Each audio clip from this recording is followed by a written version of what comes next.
bullets in your head like KD. Bust it, bitch, go bust it. And I had 10 pints with me at Russia. Welcome on in, everyone, to another edition of the Destination Devy Trade Show. It's me, Ty DeClaire, at Ty DeClaire 44 on X, on Discord, and I'm so happy to be here to bring you all the great trades that the good people over in the DD Discord brought us this week. If you want your trades on the show, you want to be part of the best Dynasty community on planet Earth, patreon.com/ALLGAS. This week, it's just you and I. We're just going to talk through some trades, tone it down a little bit. Let's figure out the why behind some of these deals, talk out the strategy. And, if you're okay with it, let's just jump right in to one of the staples of the trade show. 7 GOAT rings brings us a 12-team Superflex full PPR start 11 non-tight end premium. Hello, Mr. Smith and Brooks. The second here is expected to be 210, 212, aka 7 GOAT rings is competing. And the third is projected to be 301. So on one side of the trade, we got DeAndre Swift, Drake London, Jahan Dotson, and the 210 to 212 in 2025 as everything we know today. And on the other side, we got Jonathan Brooks, Ladarius McConkey, Devontae Smith, and the 301. Yeah, so, GOAT rings, you did it again. 12-team start 11. It's still a format where I do want studs, right? Having studs matters, and I don't want to worry too much about depth. I can figure out my flex starters. I want to just try to climb these ladders as high as I can. I think at a baseline, Drake London and Devontae Smith are probably seen in a similar light in the Dynasty rankings and in probably what we can expect for production in 2024. If I had to choose a side, I would say Drake London probably has the better opportunity. They have a good schedule. He likely has more opportunity in that offense to garner targets than Devontae Smith does with A.J. Brown and Hurts and now Saquon in that offense. So I can see you leaning Drake London there. So let's just give the edge to London on a 1-for-1 for Smitty in London. But now we're talking, well, I guess let's go really quick. What's the difference between 210 and 212 and the 301? End of the day, probably not a lot. And if you're asking me what's the difference between DeAndre Swift and Jonathan Brooks, I'll say Brooks is a rookie. DeAndre Swift is currently has healthier knees more likely than Jonathan Brooks, but Jonathan Brooks is going to be healthy by training camp, allegedly. Apparently. We'll see. So I'm okay giving the edge to Brooks there for youth, but if you want to say 210 to 212 in DeAndre Swift and Jonathan Brooks in the 301, I'll probably lean Brooks, but I'll say that's pretty close to fair. Now, if you're asking me Lad McConkey or Jahan Dotson, it's not really close to me. I think this is a Lad McConkey. Not even for me saying that Lad McConkey is going to lead the Chargers in targets. He's going to step in and be a wide receiver one, because I don't think that's going to happen. But if you've had your pulse on the Dynasty community here recently, Lad McConkey brings some steam to his name. I haven't seen him fall out of the first, rarely, in most of my drafts. And it does feel like people are drafting him to be that number one in the Chargers offense. I don't think that'll be his thing. I'd assume Josh Palmer's probably going to be the number one in that offense, but who am I to say? If I zoom out on this deal, again, I can see it, especially if Krogan has, wants that Atlanta stack, really believes in Swift. I can see it. I can see him wanting that side. But me personally, give me Jonathan Brooks, Lad McConkey, Devontae Smith in a third. And I don't want to say it's not close. It's just I can do the same thing with Devontae Smith as I can Drake London, I'd bet, from a roster construction standpoint. I want Brooks over Swift. I want McConkey over Dotson. And you can have the couple place pick bump in a 20-25 second if that gets the deal done. So GOAT rings, you did well, man. Again, you're expected to be competing. You're adding 3 guys who can enter your lineup now while moving off that Jahan Dotson in a second. So I like what you did there. Again, seeing it from the other side, I'm just not a Dotson guy, so maybe that's where I get caught up right? But no, I think this is Brooks, McConkey, Smitty in a third. Pretty nice. Pretty nice. Okay, Paul R. Clark. A 12 team, one quarterback, start 9, PPR, no tight end premium. So pretty shallow, one quarterback, no tight end premium. On one side of a pending trade. Come on now. Take pendings off your damn trades and in leagues. Come on. We don't need that. We don't need these training wheels. Jackson Smith and Jigba, 201 and the 501 in a one quarterback league, or the 105, 211, and the 306. So let's count it off. Marvin Harrison Jr., Malik Neighbors, Roma Dunze, Jonathan Brooks, Brock Bowers probably falls somewhere in that range around BTJ and X Worthy and all those. So 105, you're looking at that next tier, guys. Again, it could be Jonathan Brooks even. JSN, what can I say about JSN that hasn't already been said? First year, didn't do the thing we want him to do. Low points per game, and people with those profiles generally don't pan out. Opportunity was not there with DK and Lockett. Is it going to be there this year? As far as week 1 looks, no, but I'd hope that JSN can, move forward in his progression and show what we hope that he could be. I think the 201 and a one quarterback is interesting. We've gone through it with Shane in our last show. If you didn't catch it, go back. Shane did a one quarterback mock on Shane Says, really broke it down. And again, like 201, it's fine. So I'm not losing my mind for that pick, but if I'm in a one quarterback start 9, again, it's about hammers. And I don't think JSN falls into that hammer category. I don't think I'm finding a hammer at 2-1 in a one quarterback. And the 501 really doesn't do it for me. I think your only true shot at a positional difference maker in this trade is the 105. Whether that be a Brock Bowers in a non-tight end premium league where I want feast or famine. I want the best or I want to fade it completely. Right at 1.5, that would give you the opportunity to go Brock Bowers. It would probably give you the chance to go Jonathan Brooks. Or, again, you're getting Brian Thomas Jr. and Xavier Worthy. Guys who, at a baseline, I can tell myself the story I want over JSN.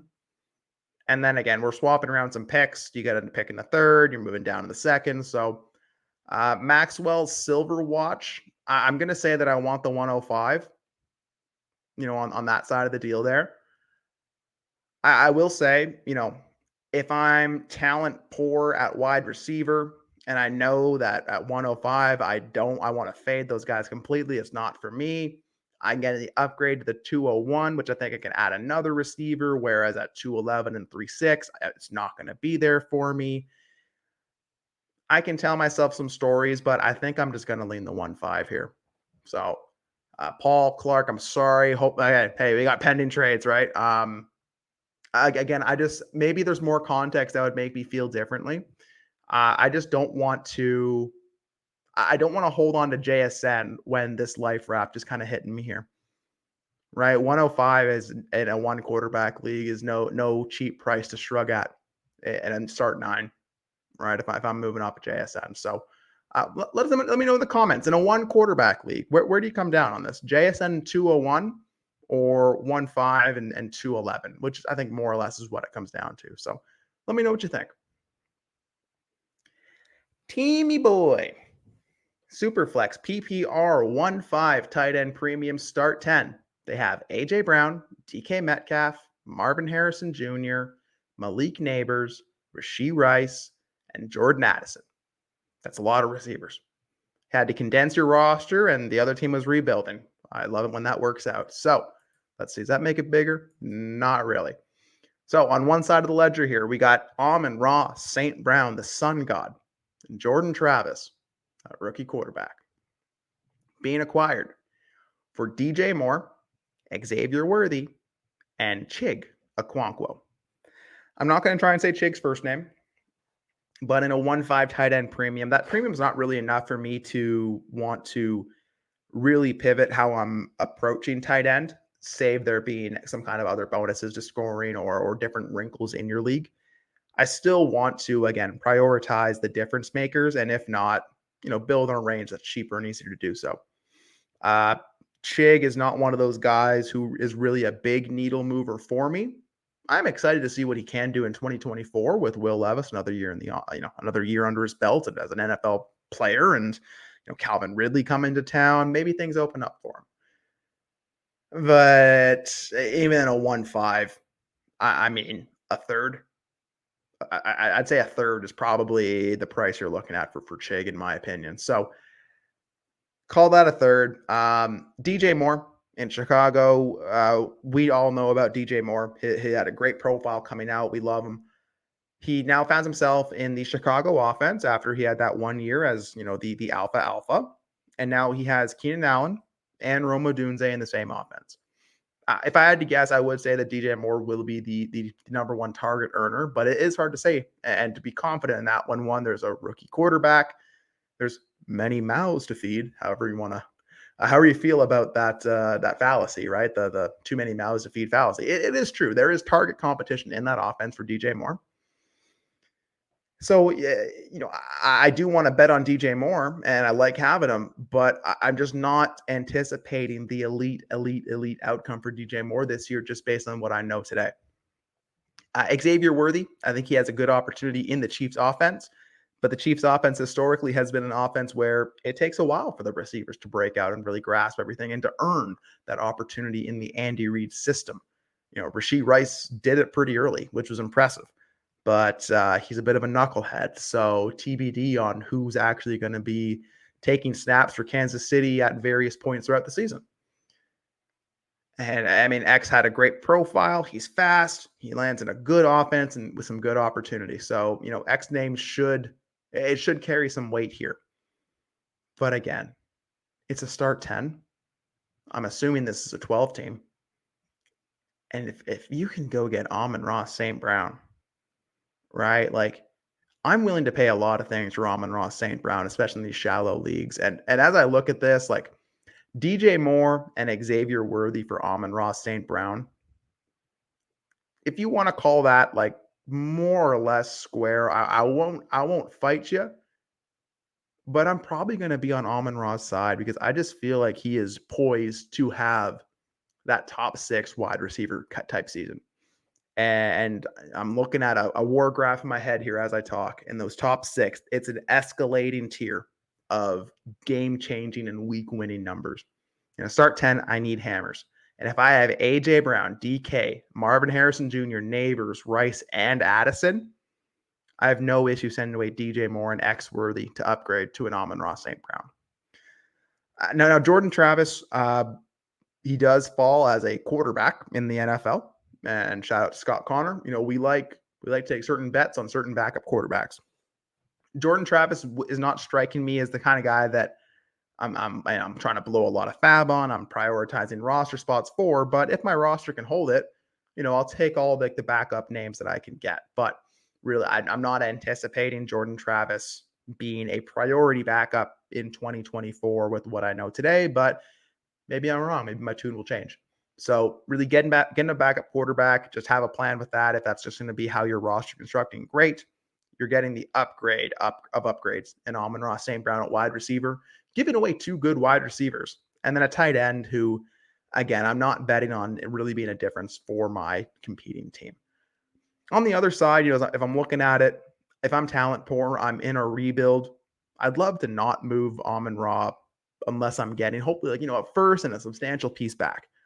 Well, I mean, DJ Moore feels like I'll call it like 60, 70, probably closer to 80% production of what Amon-Ra has done historically. And how can I really project DJ Moore going forward other than taking a slight, if not, maybe a bigger step back just based on the opportunity that he's going to be given in 2024. And then X Worthy, who was I would consider a first based on where I'm taking him in drafts and all that is, I think X Worthy and DJ Moore is a pretty decent price to pay and a pretty decent package if I'm completely talent poor. But I would bet that I can find a little better of a return coming back for an Amon-Ra St. Brown. I don't know your league. I don't know how freely firsts are moved. I don't know how condensed other rosters are. right? So it could be me thinking differently if I see the whole league here. But based on what I know today, I just feel like you could probably get some more for Amon-Ra St. Brown or something better like a Chiga Conquo coming back. Because I don't want to get that Okonkwo and then have more work to do to really capitalize fully on this deal. Right? If Okonkwo was a second, I'm probably feeling a lot differently here. It's probably a lot closer in my mind. So decent trade. Again, maybe it's the only deal you can get, and you're getting 80 cents on the dollar, and you're moving on. You're getting 3 assets that you can probably use. I can't fault you there. Personally, I'm just going to be on the Amon-Ra side, but maybe there's a story that I can tell myself on the other side. Goat rings back again. Rookie draft. Oh boy. Okay. So I had the 102, 17, 110, 201, 22, 23, 27, 28. So we had a lot of picks, made a bunch on the clock moves.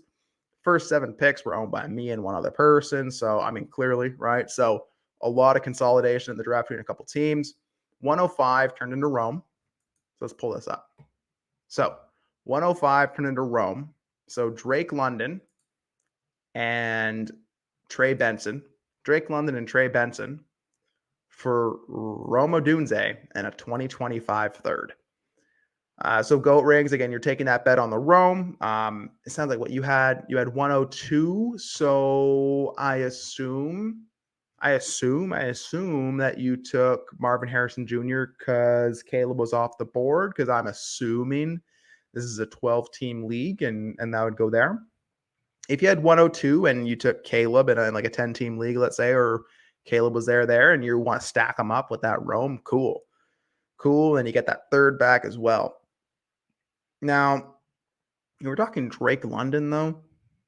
I mean, Drake London and Rome, that feels, if anything, even to me. But I'm probably going to lean London because I've seen him be good on a field, but not really supported by the team around him. And finally, even though the organization has started to trip themselves up, London has that great opportunity and good support around him this year to hopefully capitalize. And we should really see that based on the Trinity, based on what we know. I think Drake London's in for a good year this year. They have a good schedule. All the boxes are being ticked. I can hear the drum beat already. At 2-2, you're getting, what was it, Corum? No, Benson. You're getting Trey Benson, who, again, I can tell myself the story of, hey, when an opportunity opens up in that offense, Benson's going to be pretty good, or at least people can perceive him as that, and I can move him. So there's always going to be a window to sell that Benson. Maybe you can flip that down the road, or maybe Benson just really fits your team, and you find a couple spot starts, and a 202 is not a bad price to pay for that, right? I wouldn't probably personally be the one taking Benson there at 2-2, but I'm not in the league.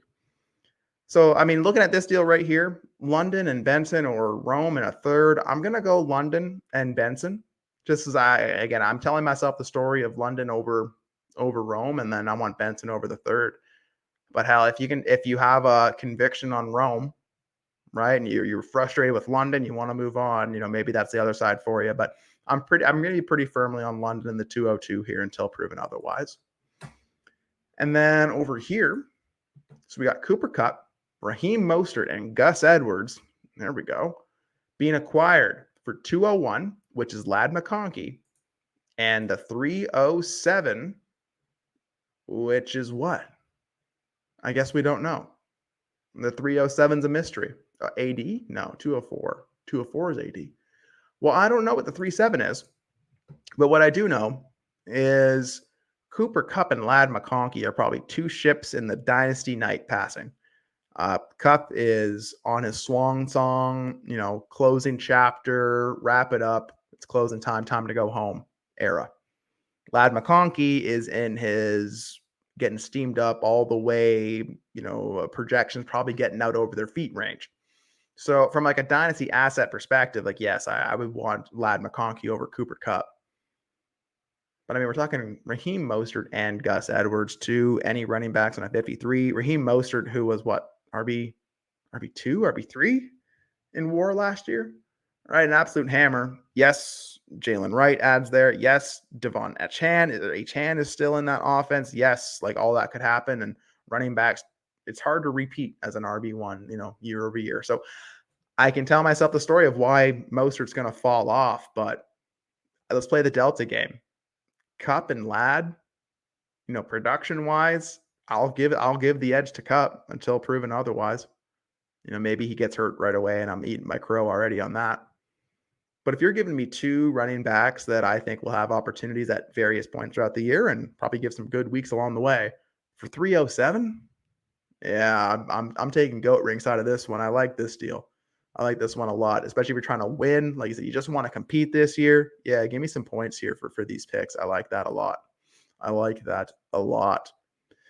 And finally, goat ring sends away that man, Brandon Aiyuk.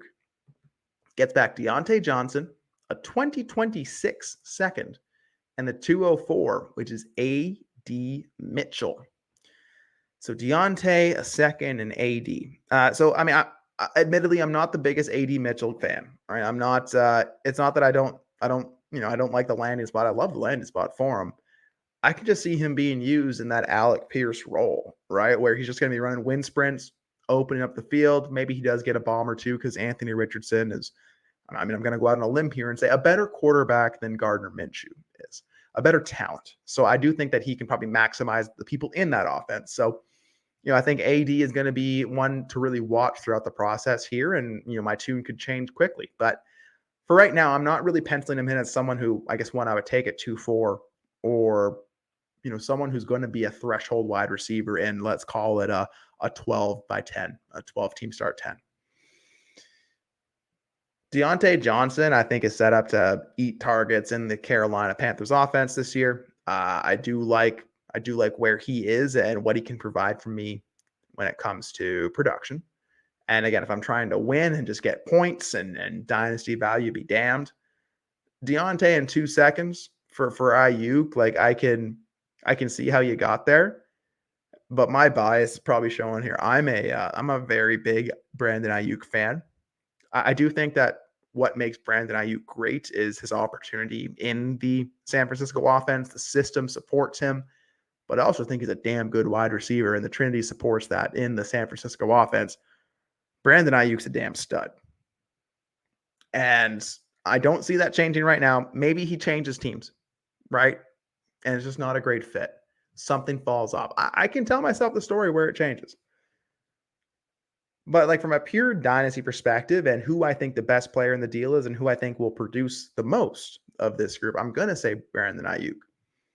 Now, I don't know your league goat rings. I know you're always making deals, right? So you probably have your pulse on this more. Deontay Johnson, A.D. Mitchell, and a 2026 second. Do you think you can navigate that more? Or are you so like flushed out at wide receiver? You got that Cup now, right? Like you got that Rome. So you're ready to go. And you just want to add some depth, get a couple pieces there where you can move those picks in season for spot starts. And you feel like you're in a good spot. Like I can see it. You want to move on from the Aiyuk headache. You think he's going to move on. Okay. I just don't think I'm doing it for a 26 second and for A.D. Mitchell as the plus on top of Deontay Johnson. I think for me, if that it would have to start at least a first that we're talking on top of Deontay to get to Aiyuk. And again, I think Deontay is going to produce. I really do. I just can't get there from a dynasty value perspective, especially at the draft where, hey, things are flying, people are moving. I don't know if I'm moving Brandon Aiyuk there for Johnson. So all in all, I mean, again, I want London. I want Benson here. I do want Aiyuk here.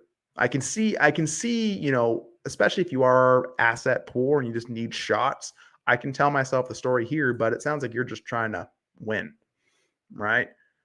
You flip the 212 for a 25 second. That's projected top 5. I love that move. I like getting these hammers here, but we're probably maybe just got we're moving the deck chairs around a little too much there. And that's probably like London and Aiyuk. Like those are guys I'm not trying to get 70% of the dollar in a trade back for, right? I want full freight or at least something where I can really tell myself it works. So I know you gave us some good context here. If there's any other context, let us know. But again, if I have all of these picks, the deal should be coming to me where I have the leverage in the situation. I shouldn't have to bend the knee just to get things that I need done. So yeah, Goring, I don't like these two. I love that one, but I know that these aren't the final iterations of these deals and you're going to make many more. So I can't wait to see what you do with that. Sloppy Eric. Oh boy. Oh boy. This is a big deal. Oh, I don't know if you can see this. I don't know if that makes it any bigger. Like I'm zoomed all the way in, but I'll read this out for you. So it's a 12-team start 10 Superflex 0.5 PPR and a 0.5 tight end premium. So on one side, we got Jetta's Justin Jefferson and the 104 being traded for Daniel Jones, best asset in the deal, Daniel Jones by far. Justin Herbert, the 102, and a 2026 first. Hoo-wee. Little context. It makes his wide receiver room JJ, Chase, Puka, and Pittman in a 12 by 10.5 PPR. That's a pretty nasty wide receiver room, I must say. Again, shout out to Shane. We had a great show last week. We were talking Herbert and 104 as around a pivot point that we were at. And again, if you're moving Herbert for 104 and something, or something along those lines, like it might be a really cheap cost for someone who was going as a top 3 dynasty asset a calendar year ago. But from everything we know today, I'm not really expecting an elite fantasy producing season from him. I'm expecting, general replacement level value, top 16 quarterback weeks easily. But I'm not expecting the mind melting kind of season there. So Herbert and 104 at a baseline for me is like, I can tell myself the story how you get there. Am I moving my Herbert for 104 in certain contexts? Sure. Am I moving my 104 for Herbert in a team that's, quarterback deprived? Sure. So I can tell myself that story on both sides. I mean, if we're looking at 104 though, Jaden Daniels and Justin Herbert, I'll give the edge to Herbert, but I mean, hey, shout out to Debro. Jaden Daniels is high on some people's rankings, and he's the asset that's going to get steamed up if he looks good, right? I can see the forward momentum coming for a Jaden Daniels over a Herbert. And again, on a certain team, Malik Neighbors over Justin Herbert could be a conversation. That's probably where I get lost in the conversation, especially if I have any need at quarterback. If I'm not flushed at quarterback, I'm probably taking the opportunity on Herbert versus taking a Malik Neighbors, even though I think Malik Neighbors is set to smash in New York with his opportunity. And hey, here's the thing. If you were getting Malik Neighbors at 1-4, you're sending away that Daniel Jones. You sent away the stack. No, you hate to see it.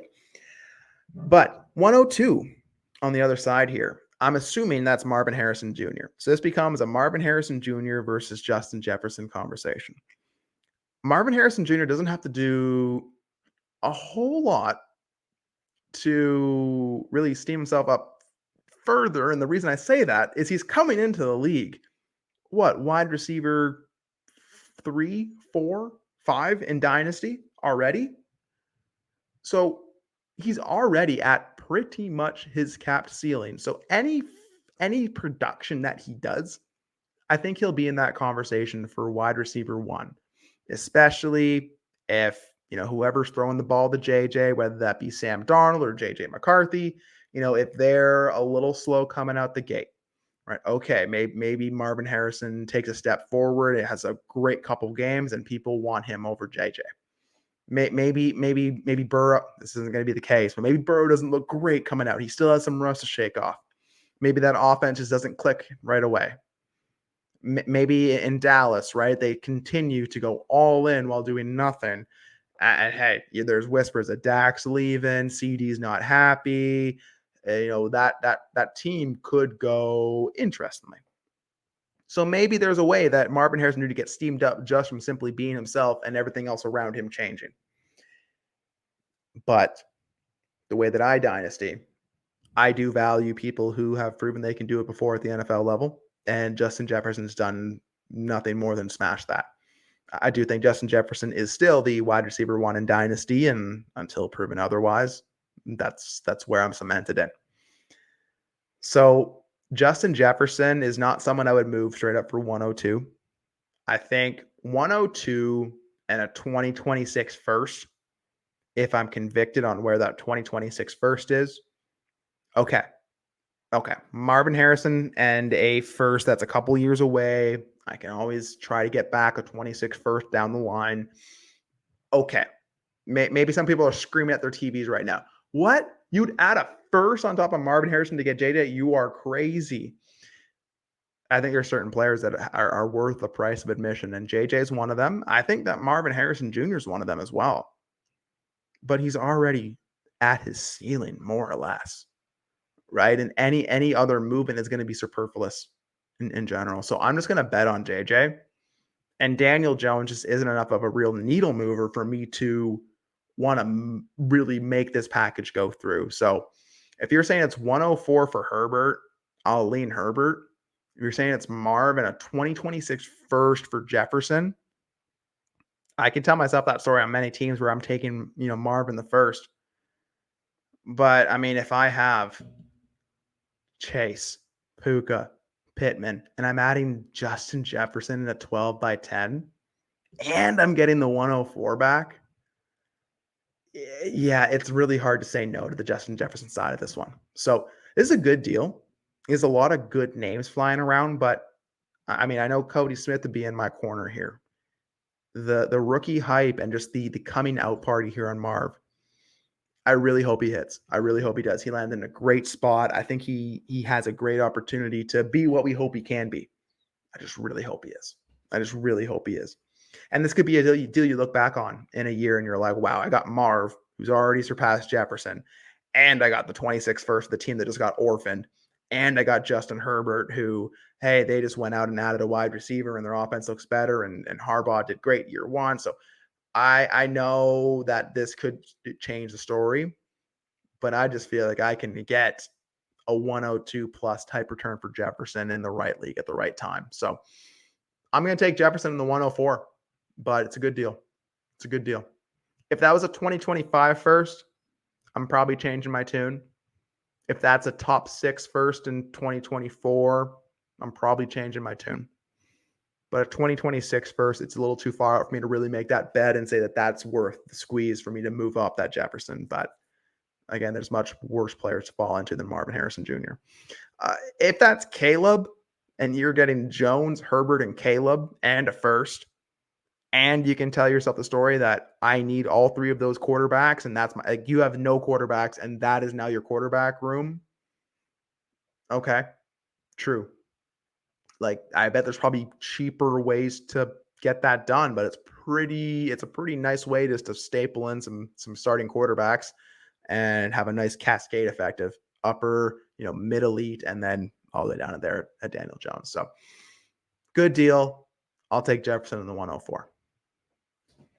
Pound to rock 34. Okay. 12 by 10 Superflex PPR with a 0.5 tight end premium, and you're tanking.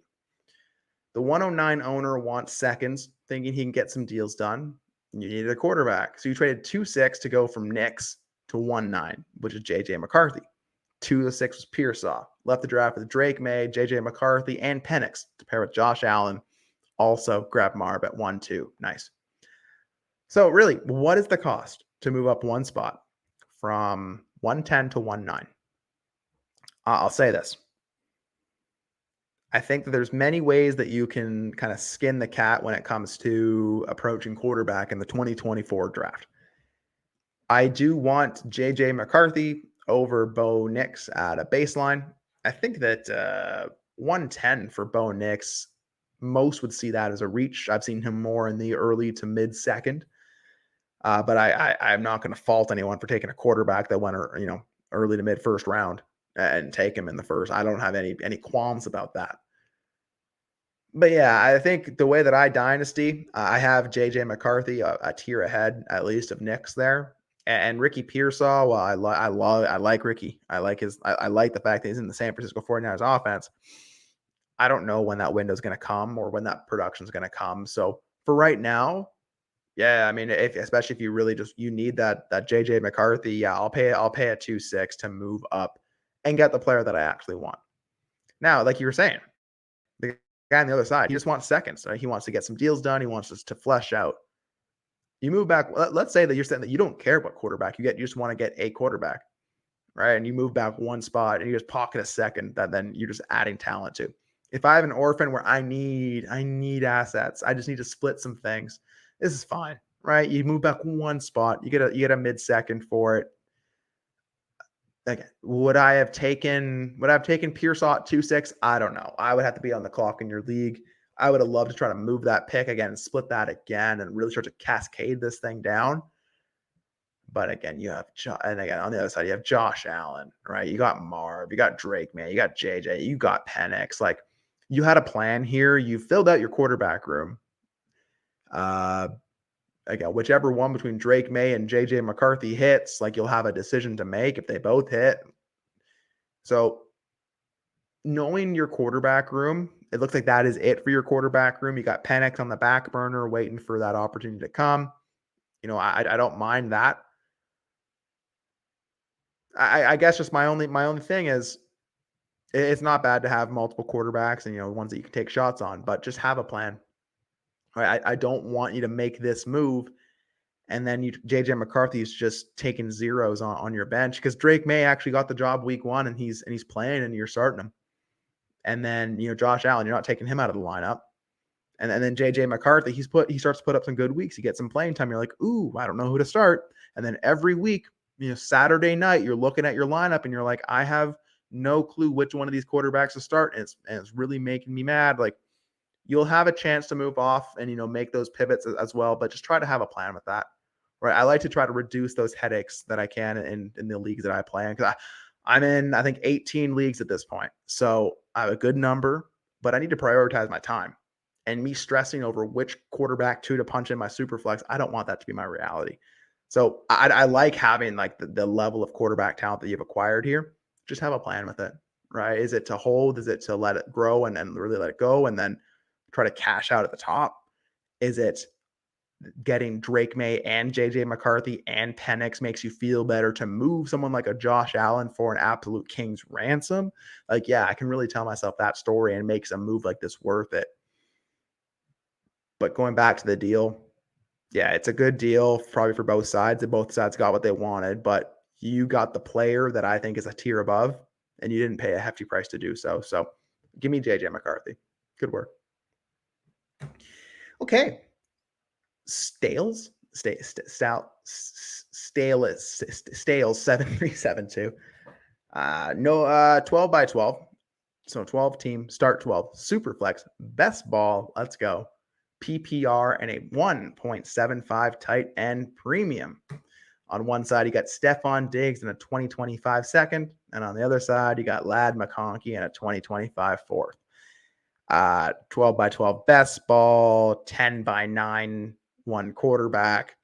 I want Stephon Diggs in the second over Ladd McConkey in the 2025 fourth. I think that Ladd McConkey may have more steam to his name in the Dynasty streets right now, but I think Stephon Diggs will outproduce McConkey even in that Houston offense. I think Stephon Diggs is much more of an alpha type profile than Ladd McConkey, and you're getting a second over a fourth. So that's a good little bump there with the pick. You can definitely do things with that second. Yeah, if I have Ladd McConkey, this is a deal. And I have if I have Ladd McConkey and I have a team that's ready to win, I'm pretty interested in trying to send out a deal like this. Get that Stephon Diggs and a second to move off that Ladd McConkey. And again, throwing that fourth, it's not a leverage deal, right? You're not giving me the 2-for-1. You're getting another piece back. You're getting that fourth. And in some leagues, like, I'm trying to actively get rid of my fourths. I just don't want to have them because I keep throwing them into deals and it's probably at a negative value, but I don't really want these picks. In a 12 by 12 best ball, the fourths probably matter more than usual, but end of day, what do fourths really matter? So yeah, you got some hopium on this side, but give me Diggs in the second. Good work. We got some text here. Again, I don't usually do this. We need pitchers, but exciting. 10 by 10 tiered PPR 1.5, X as a tight ends. Want to buy some positionals? You traded Komet for Pollard straight up. Now trying to sell Kelsey, Schultz, 25 picks. So, yeah, I mean, that's fine. That's fine, right? A 1.5 tight end premium, sure. Again, give me Pollard if you can punch out your lineup, absolutely. Big Diaz energy. What's up?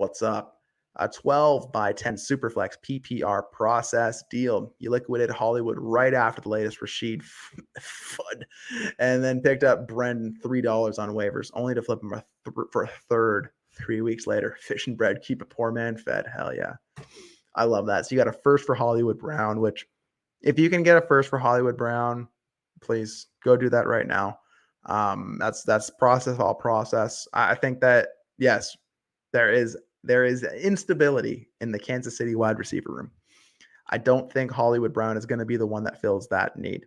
I was in a thread on X the other day, and I was just blown away by the hope that Hollywood Brown carries for 2024. People think he's going to be the wide receiver one in the Kansas City offense, where really since Tyreek Hill, or I guess Travis Kelce, there really hasn't been like a number one go-to feed him with all the targets type option in that offense. It's been role players stepping up and getting opportunity and hopefully not dropping the ball when they get thrown that opportunity, right? So I think Hollywood probably falls more in that area than a target earning alpha in the Kansas City offense. And at 25 first, it's just, I don't need to go over the value of first in a deal like this. Again, if that doesn't make sense to you, patreon.com/ALLGAS, hop in the D5 tier, right? We talk about this stuff all day. Hop in Heisman House. We can kind of break this down and really go, why would we want a first over Hollywood? Well, here's why. I can use that first way more than Hollywood.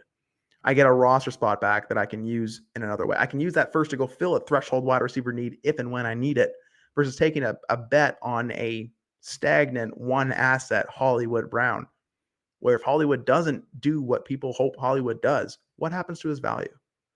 And this is what, his third team, maybe? Don't fact check me on, maybe fact check me, but I think it's his third team. What happens if this one doesn't work out in Kansas City? If the opportunity in Kansas City doesn't work out, is that next opportunity really going to be this much of a wave of, I'd spend a first to get him again? I don't think so. So yeah, Hollywood does have a great opportunity and he could seize it. And you could look back and say, Hollywood Brown's the reason I won my league and all it took was my first and I did it. I just don't think that's going to happen. I personally don't. So yeah, give me the first over Hollywood.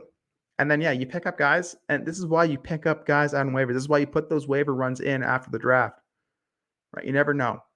Maybe send them the link of the stream that GQ and we all did on DD for the draft. Brandon Rice, spill those beans, baby. Go get that third. Yeah, I like that. So pick up these rookies, sell the name. But I'm going to go out on a limb here, Big Diaz. You had to go and put these offers in inboxes, or like you said, update your trade block to show what you want for people. You had to put work in to get these deals in. They didn't just come to you, I assume. If they did, great, good league. But I assume these things didn't come to you. You had to go and put work in to get these. So send these deals, put the work in, put the waiver claims in. Right, it pays off if you work it, and yeah, good work, Big Diaz energy. I like it. You keeping your poor man fed.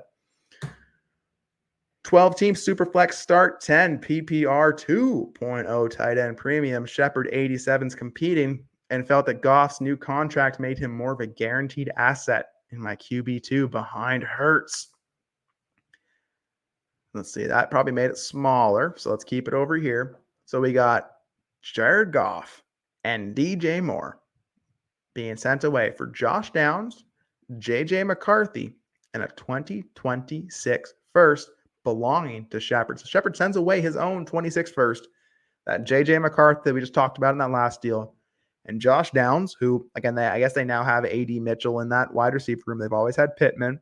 I do think Josh Downs assumes that slot role, assumes a good opportunity in that Colts offense. And I am excited to see, hopefully, a year full of Anthony Richardson, Josh Downs, Pittman, and that offense is really clicking. So I'm excited for Josh Downs. But I agree. I mean, Jared Goff does feel more secure than he did the other day, even though we've been expecting this to come for many moons. We've been talking. We've expected this Jared Goff extension to happen. It's finally here. He's in a great spot with Amon-Ra, with Sam Laporta, and that Dan Campbell. Just the energy on that team, it's infectious.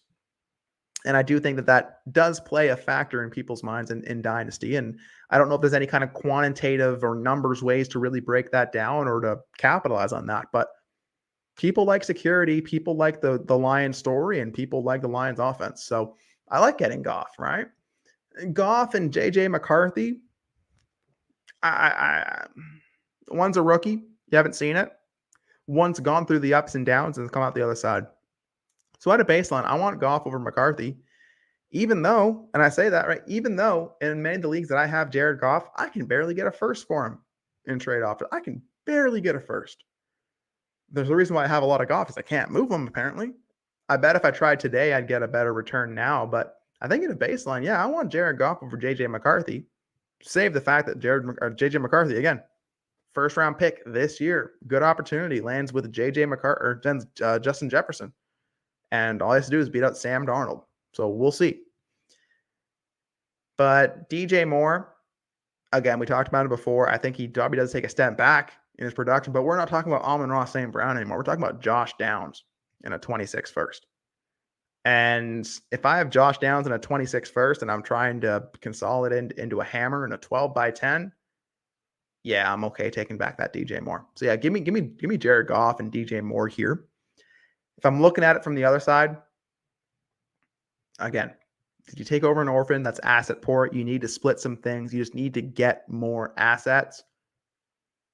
Not exactly how I want to go about getting my first, because I think you took a step down. Again, in my personal opinion, you took a step down at quarterback and a step down at wide receiver, and you pocketed a first that's 2 years away of a team that you just traded Goff and Moore. So I don't foresee Goff or Moore expiring in the next 2 years. Knock on all the wood.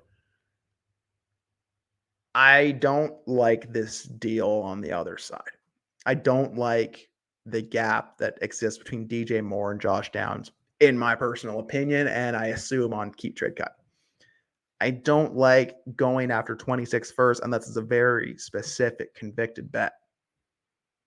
And in general, I like acquiring good quarterbacks. So I'll take Jared Goff and DJ Moore here. Other side, there's a lot of hopium there, a lot of hopium. So it could hit, and it could be maybe that first is the 101, right? Shepard his team sucks next year. I don't see it happening. So good deal, Shepard. Good deal. Peter, we got Peter in the house, the reigning champ, and a 10-team start 10 super flex. We want to solidify having the best wide receiver core in the league with Marvin Harrison Jr., JJ, and Garrett Wilson. Want to make sure to get a stack with it as well. So running back's very solid with Saquon and Mixon, and getting the kicker back with Nas just gives him replacement value. So Peter gets Kyler Murray, Najee Harris, and the 101, getting that Marvin Harrison Jr. And he sends away Lamar Jackson and Jahmyr Gibbs. Woo-wee. This is a sexy deal, Peter. So we got some great names in this deal. We got Lamar Jackson and Jahmyr Gibbs on one side, two positional difference makers, bar none. Yeah, Lamar Jackson, I'd say a top 5 quarterback in Dynasty, has the rushing upside, which in a 10 by 10 league, Lamar can put up, as Shane likes to say, those crooked numbers. Same exists for Jahmyr Gibbs.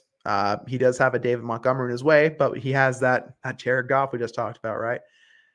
Jahmyr Gibbs is a talent that I love to watch. My eyes just go right to Gibbs whenever he's on the field. He has that magnetism to him, which you love to see. And I think he has that likability factor on top of a great production profile, a great rookie season, and what we saw. And really, I think the sky's the limit for what Gibbs can do if he's given that opportunity, which I think he will. On the other side, you got Kyler Murray, who feels like a chronically underrated quarterback. He's not, I don't think he's seen or, will trade or will be valued like Lamar, unfortunately for Kyler. But I do think that he'll put up similar production. I think he has a similar ceiling to Lamar. And I think getting Marvin Harrison added to that offense is just great. Already supported by Trey McBride. I really like the Arizona offense for 2024 and beyond here. You add Marvin Harrison Jr. getting correlation and a stack with Kyler Murray. And if we're talking straight, like let's say it's a straight startup, Marvin Harrison Jr. is probably going ahead of Jahmyr Gibbs. Probably. Right. And I can tell myself the story on both sides. I've traded 103 for Gibbs in a 12 by 12 best ball. Or I guess 12 by 11 best ball. I think that Gibbs is worth the price of admission, but I'm just going to lean Marvin Harrison Jr. there. And then, yes, Najee Harris. You get a running back who should do very well in an Arthur Smith offense. The Pittsburgh Steelers have invested in that offensive line. They brought in Justin Fields, Russell Wilson. They look like they're ready to pound the damn rock. And Najee is a carries eater, if nothing else. So I think Najee has a great opportunity. On your team, you already have Saquon and Mixon, and now you add Najee to that in a 10 by 10. Yeah, Peter, good work. Again, at 10 by 10, the quarterback scarcity is not there. So give me the guys who can put up crooked numbers. Give me the guys who have elite ceilings. I think Lamar and Kyler are in that same area. I want Lamar over Kyler, but at 10 by 10, I'm not really going to be picky or choosy, right? Just give me Kyler with the stack with Marvin Harrison and the replacement level value of Najee over the high end home run shot of Lamar and Gibbs. So I like this Peter a lot. Again, other side, I can paint the story where I want Lamar and Gibbs pretty easy, right? But at a baseline, I want Kyler 101 and Harris. Let's fly with that. I like that a lot. So good work, Peter. Hopefully that's a two-time champion we're looking at this time next year. All right, we got a couple deals here. I got Flowers 12 by 9 Superflex 1.0 tight end or 1.0 PPR and a 6-point passing touchdown. I don't see a tight end premium. So we sent away Jaden Reed, who was wide receiver 5 for DeAndre Swift, your new RB1, and Kenny Pickett. Pickett was just a throw in for roster construction. Yep. Then I turned around and added Josh Downs. I'm the Pittman owner, and Roshan Johnson for Luke Musgrave and Kendre Miller. Not huge trade, just some to fortify the roster a bit. Okay, so you're moving Jaden Reed. You're getting DeAndre Swift, who you're punching in as your running back 1, and it's a 12 by 9, right? So, yeah. And then you get Pickett back. So, yeah, I like getting Pickett back as that backup quarterback. Just give me as many Picketts as I can. I think Pickett will have an opportunity at some point. I don't know when, but hell, 60-plus quarterbacks started last year. So, when opportunity knocks, I hope you have those backup quarterbacks there, whether that be to flip for thirds, flip for seconds, or to start. DeAndre Swift, yes, he lands in Chicago. They have a rookie quarterback, a talented offense. I think Swift could be in for one of his best seasons as a pro. I don't think you're ever really getting a first for DeAndre Swift again, though. And again, in a 12 by 9, I really need hammers, and I really want to focus on elite outcomes. And if not, what is my trade value? How can I make use of this roster spot? So if he's your RB1 and the rest of your team is ready to go, yeah, like I can tell myself the story where the value you get of the guaranteed capturing of Swift's points in your RB1 spot, that's probably going to help your roster more points-wise throughout the season versus your wide receiver 5 in Jaden Reed. And I've kind of been lower on Jaden Reed than maybe I should be or could be, but hey, Jaden Reed won me money last year in the playoffs, right? And if I'm betting on a Jordan Love taking a step forward, then I might as well bet on a Jaden Reed continuing to do what he's done in an offense that's young, that still has a lot of opportunity and can move forward. So I think with the context that you've given, I understand the Swift and the Pickett side. I think if I'm thinking just pure dynasty value, Jaden Reed, the best player in the deal. Again, are you going to get a first for Jaden Reed? Maybe a certain team, maybe the Jordan Love owner would do it, but it's probably hard pressed to get a first for either one of those assets. So yeah, I'm going to lean Reed, but I can tell myself the story pretty good there on Swift and Pickett, right? Especially if you're maximizing how you're constructing to get the most out of those, which it sounds like you are. So cool. And this other one, yeah. So you're the Pittman owner. You send away Downs and Roshan Johnson. You get back Kendre Miller and Luke Musgrave. So I mean, Roshan, Kendre, choose your favorite. Who do you think is going to have the better opportunity? Kendre didn't secure it last year. Maybe this is the year he does it. Roshan, again, you got Swift, so you're sending away Roshan. That's something I never really know how I really want to handle until I'm hit with it in the league, right? Is I got a Chicago running back and I have this other one. I can hold on to the handcuff, right? And I'm like a non-best ball in a lineup. Like it's not costing me anything just to have that guy there. And if Swift goes down, then this other asset should have a rise in value or at least find a way into my lineup. There is some security there, but again, if you're shooting pure upside or just trying to be again purely like optimized in your roster construction and really making your bets count, probably shouldn't hedge and probably should just bet that Swift is going to be there and be square and he's going to be the thing. So, and if that doesn't work out, it doesn't work out. Luke Musgrave, again, I have no idea on tight end premium here. Luke Musgrave, I feel pretty similar to Luke Musgrave as I do with Chig Okonkwo. Not a guy that I'm really overextending to go get. So, in a non-tight end premium with what I'm assuming, Downs, who I've already talked about, I like Downs. I think it could be something in a 12 by 9. Is Downs a threshold wide receiver? He's probably at least on the fringe there, if not yes. Right. So I assume that Downs is going to be there in that conversation. Flip a coin, Roshan or Kendre. I'll just take Downs here. So again, I can tell myself the story in the Swift deal. This one, it's a little different. But again, if you are finding a way to put Luke Musgrave in your lineup week after week after week, and again, you're slimmed down and now you only have Luke Musgrave and another tight end, cool. Like I can tell myself it, but you're probably leaving some dynasty value on the table there. Actually, wait. Oh, look at this. Never mind. You sent it away. Yeah, so good. Yeah, you get Josh Downs. You had the Pittman, and you get Roshan. Okay, yeah. So, hey, look at that. I argued the other side, and you ended up getting the right side. So, good. So, you see how we got there. You sent away a tight end who I think is inconsequential in a non-tight end premium league. You flipped a coin at running back. You got the handcuff. You got Josh Downs back. Again, you already have Pittman. So, if I'm going to assume you traded away Reed and got Josh Downs. So Josh Downs is now your wide receiver 5. So if something does happen to Pittman, you could bet that Downs will have more of a role. I'm not really all the way there, but I do think that Downs is a much more flexible asset. So have a plan with Downs, but good work. Okay, let's find one more here. Xavier, we got 2, 12, 5, 4, a 1, a 2. Yeah, I mean, give me a first and a second and a 4 for a late. Come on, man.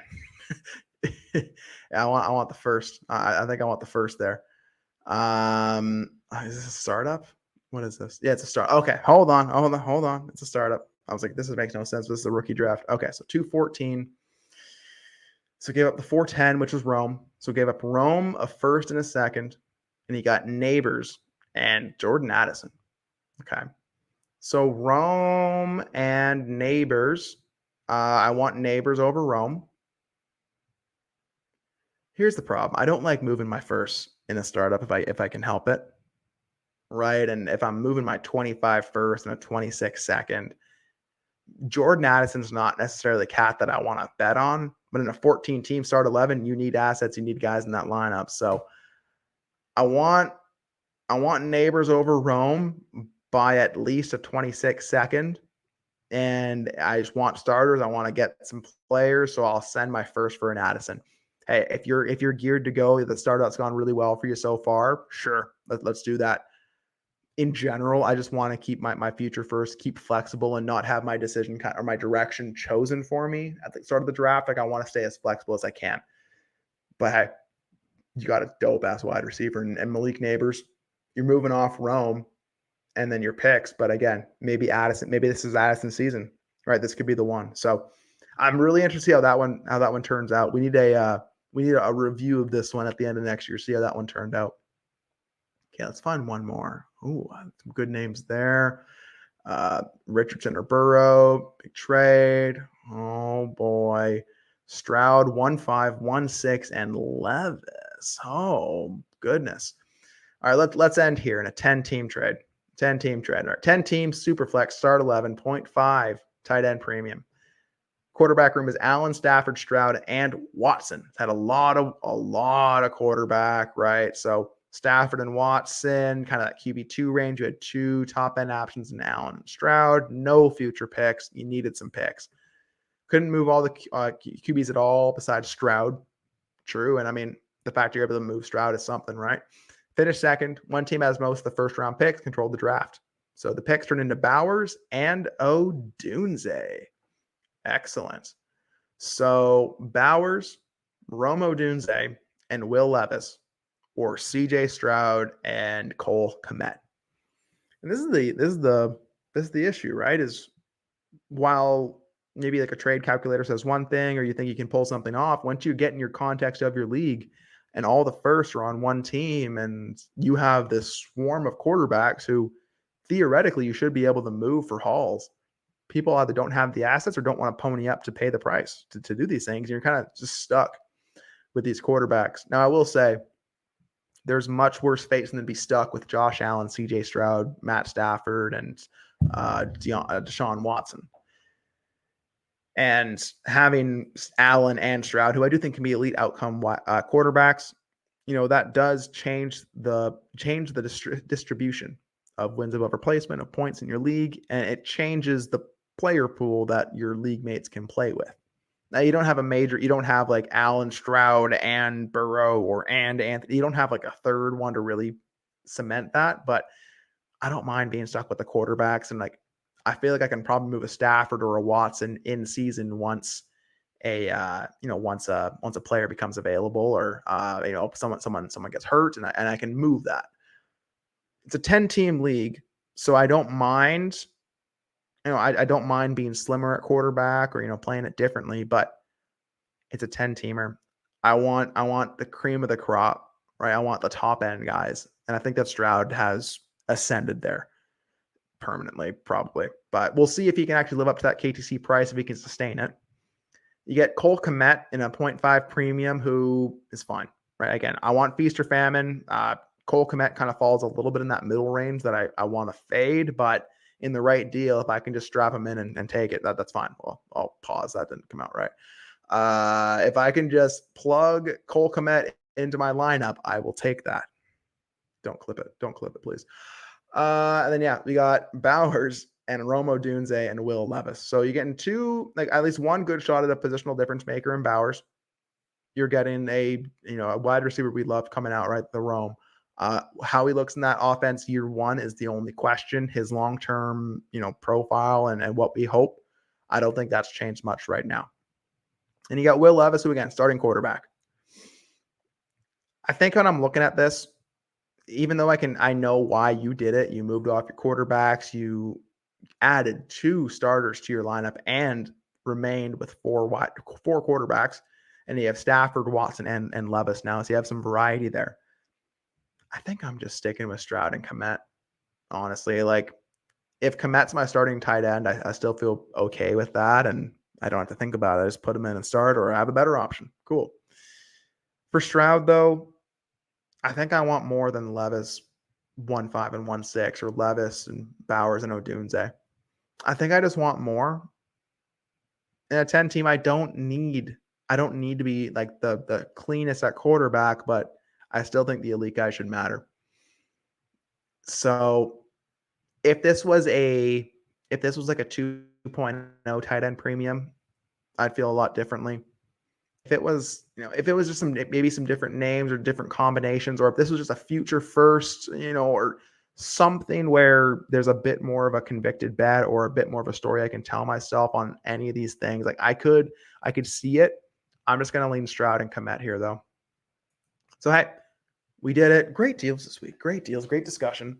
I hope this was good. Again, I'm a fan of just talking, figuring things out, and really just breaking things down, taking a sec, having a good chat about some deals. So thank you for entertaining this and watching and listening. I hope this was entertaining. If you're on Underdog, well, good. Stay there. If you're not, get on over there. Underdog, sign up with the code ALLGAS. You get to claim your special pick and a first-time deposit offer of up to $250. Get on over there. I'm drafting Underdog teams daily. There's tons of new tournaments opening up. There's pick'em slips. You can have some fun over Underdog. So get on over there. Again, patreon.com/allgas. If you want in the Patreon, best place to be. If you found this actionable and or entertaining, hit the like button. Leave me a comment. What do you think of these deals? Are you making some of these moves? What are you seeing in your Dynasty leagues? And what is the why behind the deals that you're making in Dynasty? I hope you can answer that. Hope you have a great weekend ahead. We out of this thing. Peace.